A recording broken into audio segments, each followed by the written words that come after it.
পাশাপাশি আমরা আরও বেশ কিছু কাজ করে থাকি, যেমন আপনাদের হাতে যে প্ল্যাকেটগুলো আছে, জলদূষণ, এখানে সেখানে নোংরা ফেলবেন না, এই ধরনের বিভিন্ন কাজ করে।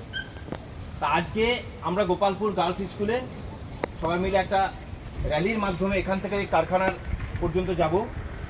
সেখানে জাস্ট মানুষের মধ্যে তো প্রতিদিন অ্যাওয়ারনেস তো হচ্ছেই, আমরা প্রতিদিনই টিভি, সংবাদপত্র, বিভিন্ন জায়গাতে আমরা প্রচার করে যাচ্ছি যে জলদূষণ রোধ করুন, স্বচ্ছ ভারত, গাছ লাগান।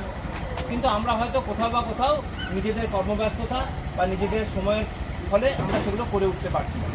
তো আমরা সেই দিন, সেই একটা দিন, বিশেষ কিছু দিন, প্রতিদিনই নতুন জামা কাপড় পরা যায়, কিন্তু পুজোর সময় নতুন জামা কাপড় পরার আনন্দটা একটু আলাদা। তো সেই জন্য আমরা আজকের দিনটাকে আমরা বেছে নিয়েছি।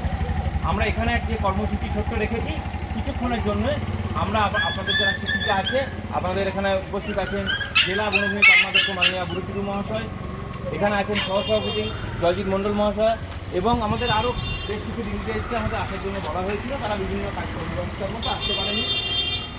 আমাদের যে প্রোগ্রামটা আমরা রেখেছি, এখান থেকে আমরা যাব গোপালপুর যে কারখানা যে মোড়টা আছে, সকালের মোড়টা, ওটা আবার টান করে চলে আসবে, কারণ আপনাদের আবার স্কুলে, ঠিক আছে?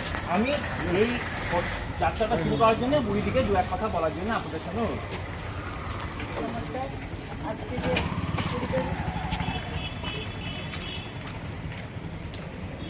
নমস্কার, যে আজকে বিশ্ব পরিবেশ দিবস, যে গান স্কুল হচ্ছে, যে এখানে উপস্থিত আছে যে আমাদের বিভাগ বা সরকারি কাকসা পঞ্চায়েত সমিতি সরকারি আছে, বা এখানে শিক্ষিতগণ, যে আমার তরফ থেকে অনেক অনেক ধন্যবাদ যে এই প্রোগ্রামটা আমরা সবাই মিলে আমরা ঘুরিয়ে তুলব, যে এই কথা বলে।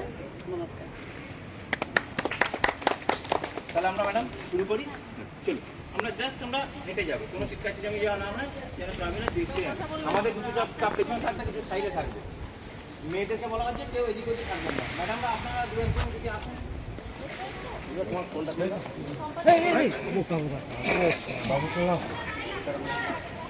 আগেও আসুন, পাশেও বলছি করে রাখো, তুই থাকো না, চলুন বাকি।